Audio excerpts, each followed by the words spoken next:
kahit pa sabihin mo na ang gulong mo ay Michelin, Pirelli, Dunlop, or Bridgestone pa yan. Kung ang gulong mo ay tigi 100,000 piso o isang peraso pa lang, walang silbi yan. Iiwan at iiwan ka ng isang cheap tire kung ang setup ng gulong mo ay hindi proper. Setup ng gulong? Yo, good day everyone! Welcome to another video dito sa Man Cannot Ride. And usapang gulong tayo. Okay? So, meron akong natutunan na very enlightening. Meron akong natutunan na ano naman talaga, it makes sense. It makes sense. Isa sa mga pinagkukuhanan ko ng research is yung channel na CGN. Sa bisikleta naman yun, ano? Sa bisikleta. Ayan. Napatunayan nila sa mga experiments na mas mabilis yung cheap tire compared to the expensive tires. So kung i-compare mo yung Michelin mo at Pirelli mo dito sa CST ko, mas mabilis to kaysa dun sa gulong mo. Oh, hindi to clickbait, hindi to clickbait. Okay, tunay yon. Okay, mamaya sabihin ko kung ano para manood ka. Okay, ito. Isa sa mga pinaka tinetake for granted, ninineglect na performance setup ng motor man o ng bisikleta ay yung tire pressures. Okay? Isa sa mga paborito kong topics dito sa Man Cannot Ride, tire pressures. And sabi nga ng CGN, dun sa kanilang experiment na ginawa, napatunayan nila all the time, it's always true na yung cheap tire with the proper tire pressure is faster than the most expensive bicycle tire using na ang ginagamit ay the wrong tire pressures. So kung i-apply natin yun sa pagmumotor, ganun din naman yung natutunan ko kay Dave Moss. And Dave Moss is one of the best motorcycle suspension tuners in the world. And sabi nga niya, napakahalagang factor ng tire pressures sa tire setup. So sineset up ang tires. Sineset up ito using yung tire pressures. Now, isa sa mga nakaugalian natin mga Pilipino, yung mindset na akala natin palaging may isa lang sagot para sa lahat, para sa panghabang buhay na yon. Walang ganon. Walang tire pressure na, oh, yan na yun. Basta laging 30, yan na yun, panghabang buhay, yan na yun, the best. Walang ganon. Okay? Ang proper tire pressure ay nakadepende sa napakaraming bagay. Rider weight, yung plus yung gear, weight of the motorcycle, suspension setup, yung road conditions, environmental conditions, at kung paano gagamitin yung motor, yung riding habits ng rider. So lahat yun, iti-take into account mo para matutunan mo kung ano yung proper tire pressures. Kaya naisip ko parang maraming tinatamad na aralin kung ano talaga yung proper tire pressure. Kaya yan, parang nakakatawa na tuwing may magpapahangin sa gasolinahan, 30, sedan 30, SUV 30, maliit na bus 30, jeep 30, maliit na truck 30, malaking truck 30, bus 30. Di ba parang dahil yun ang nakaugalian, akala ng lahat yun na yun. Meron din naman tayong mindset na, alam mo yun, kung ano yung ginagamit sa racing, eh dapat yun ang gamitin sa street. Hindi rin pa pwede yun. Kasi ibang conditions yung nasa racetrack kaysa sa street riding. Meron pa tayong kaugalian na kung ano yung ginagamit ng idol mo, yun ang gagamitin mo. Kasi yung idol mo, yun yung ginagamit niya. So naniniwala ako na dahil nga medyo mahaba yung proseso na pag-aralan kung ano talaga yung proper tire pressure, marami ang tinatamad na hanapin kung ano yung nababagay sa kanila. So ulitin ko lang, proper tire pressure, nakadepende yan sa riding weight. Yung riding weight, yun yung combination ng rider weight tsaka ng full gear niya. Then the weight of the motorcycle, the type of tires that you're gonna be using, the suspension setup, and tapos yung road conditions, environmental conditions, kung paano gagamitin ang motor, straight line lang ba yan, long ride ba yan, um, saan yan dadaan? 90% ano ba yan? A paved, smooth, 10% rough road, or baligtad, o kung ano man. So marami talagang dapat aralin. And ang pinakamagandang ano dyan, ang pinakamagandang aralin dyan is yung suspension setup. Kasi dun sa suspension play, dun mo makikita kung underinflated or overinflated ba yung gulong. So, ibig sabihin, ite-test mo. Matututunan mo kung ano yung proper tire pressures after testing your setup. So, kung may setup ka sa suspension, tapos nilagyan mo halimbawa ng 30 yung gulong mo, tapos nilabas mo, tinakbo mo, pagbalik mo ngayon sa bahay o pagbalik mo sa garahe, nakita mo, ay, bakit ganun? So, parang may mali, mag-a-adjust ka uli. Pwede mo ring mabasa sa tire reading, okay, kung underinflated or overinflated yung isang gulong. And I admit, kahit ilang beses nang naituro sa akin ni Dave Moss kung paano yung tire reading na yan, hindi ko pa rin talaga siya magawa. Hindi pa ako confident na gawin siya kahit di smooth sa gulong ko. I still base my testing dun sa shock travel, fork travel, tsaka kung ano yung feel kapag nag-ride. So ibig sabihin yan, hindi ko pwedeng tanungin na lang itong may-ari, itong kapitbahay ko na may-ari ng Bergman na to. Sabihin ko, ano yung tire pressures mo, pre? Kung anong sabihin niya, yun ang ilalagay ko sa big bike ko. Pag tinanong ko ba yung manufacturer ng gulong ng bisikleta ko, may ni-recommend sila, yun ba talaga yung tama? Hindi rin.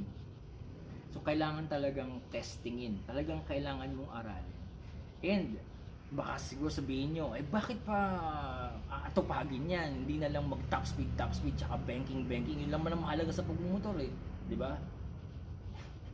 Yung karerahin mo lahat ng kasabay mo. Babalik ka sa sinabi ko kanina, marami na nakapagpatunay, actually hindi lang marami, halos lahat ng experts na napanood ko, na research ko, natutunan ko, they all believe that the best thing you can do for your motorcycle or for your bicycle is to use the proper tire pressure. Sabi nga nila, a cheap tire with the proper tire pressure is going to be faster than the most expensive tire with the wrong tire pressures. So mas maganda kung meron kang expensive tire tapos gumagamit ka ng proper tire pressure. Yun talaga, yung panalo yun. Panalo yun. Kasi magandang quality ng tires tapos proper tire pressure pa. Papaano nga ba malalaman bukod sa yung pagbasa ng suspension? Sa bisikleta talagang tinetest nila. May mga sensors pa sila, inaaral talaga nila. Tapos dito rin kahit sa motor meron din may mga tools para mabasa mo yung suspension play, tapos itatahi mo yun sa kung anong nakikita mo sa tire reading mo, tapos kung ano sa testing. Meron talaga, may mga paraan. At ang lalabas dyan ay hindi lang iisa yung proper tire pressure. Hindi lang isa. Okay? Pwedeng yung tire pressure ko ngayon dito na gagamitin ko for my short ride to MOA, hindi yun yung proper tire pressure na gagamitin ko bukas, aakit ako ng Marilaki.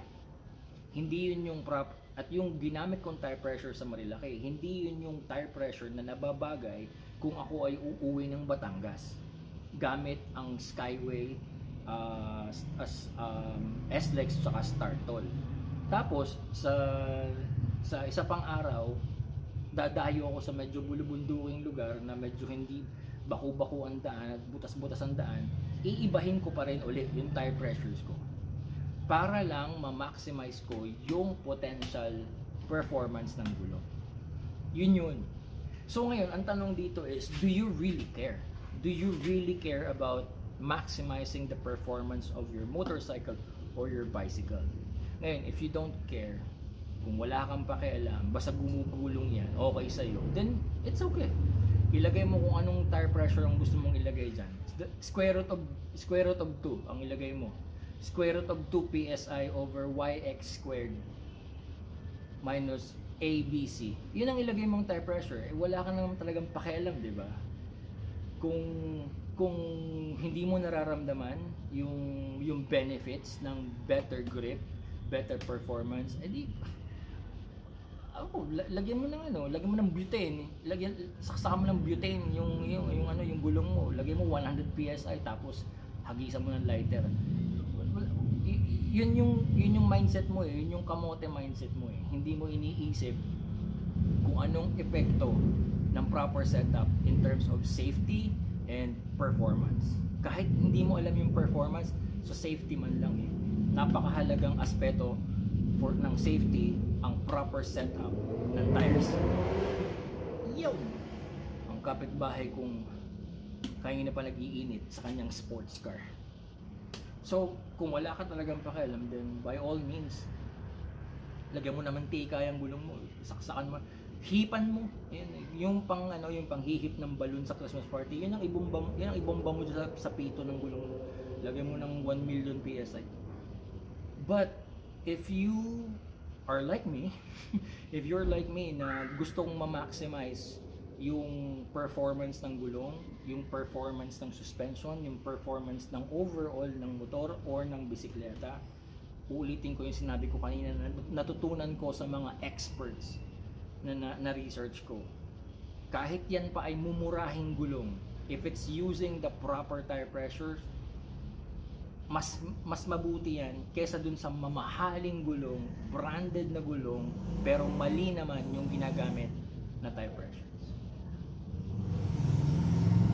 Okay, wait lang. Meron pa akong 1 minute. Ulitin ko na lang din uli kasi baka may magreklamo. Hindi ko kayang ituro sa ngayon kung ano yung tire pressures na pwede. Sabihin mo sa akin, ay, meron akong ganitong motor. Anong tire pressure nito? Meron akong ganitong gulong. Anong tire pressure? Hindi pwedeng sagutin yun ng ganito lang. You need to do your testing. You need to do your research. You need to do your testing in a safe environment. At dun mo mahahanap. It took me ilang taon ko na bang kausap si Dave Moss? 4 years. 4 years ko na siyang kausap. It took us 1.5 years to figure out kung ano yung range of tire pressures na pwede sa amin ni Octavia. Iba't iba yan. May nakasulat nga ako dyan, may guide ako dyan. Iba't iba yon. It took me 1.5 years to test and experiment. And then, kahit hanggang ngayon, I'm still doing research. And eto, magpapalit ako ng gulong. Pag nagpalit ako ng gulong, I will do the same steps again. Uulitin ko ulit yung steps kasi ibang gulong naman yon, iba yung characteristics nun, iba yung profile nun, iba yung carcass nun, iba yung construction, iba yung compound, iba yung levels of grip. So I need to do the test one more time. Siguro this time hindi naman ako aabutin ng 1.5 years, siguro mga 2 to 3 months lang, magagamay ko na. Pag nagpalit ako ng suspension, pag nag-upgrade ako ng suspension, uulitin ko na naman yon kasi nakaka-apekto yung suspension performance sa tire performance. Kung magpapalit ako ng ibang motor, of course I will do the same steps para again ma-maximize ko yung potential. Kahit Chinese tire lang to, kahit CST Adreno Sport lang to, di ba? Napaka-cheapy pa yung nagulong, di ba? Pero na ma-maximize ko yung potential nito and it feels so good. I'm very proud. Kahit pa ang makasabay ko sa karasada isang lumalagablab na Hayabusa na ang gulong ay nanggaling pa sa Jupiter, it doesn't matter. Kung hindi siya nakasetup ng proper tire pressure, kung hindi nakasetup yung suspension naman, hindi ko siya maiiwan, of course, pero Hayabusa yun pero at the end of the day, mas masaya ako kaysa sa kanya kasi ako na-maximize ko kung anong meron ako. Siya, malamang, baka hindi niya naiintindihan yun. So, anyway, thank you so much for watching. And, ang tawag dito, may sasabihin ako Nalimutan ko na may sasabihin ako, magpapag-giveaway ako, nalimutan ko na Alahanin ko muna Okay, see you on the next video.